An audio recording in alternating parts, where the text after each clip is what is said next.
Hey guys, welcome to this tutorial. So it's going to be a tutorial on the Pandas library. So Pandas is a open source library written in 2008 for data analysis and manipulation.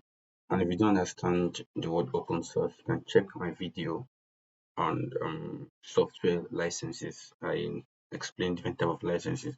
So the license that grant Pandas is an open source um, license. So it has a lot of uses. Can be used for time series analysis and it's very easy to use. So you can use for cleaning your data, can use for data wrangling, can be used for um drawing plotting, for preparing data before you do the plotting of your graphs or different type of charts. So just follow me on this journey and I'll take you through Pandas. Please kindly subscribe to this channel if you have not subscribed.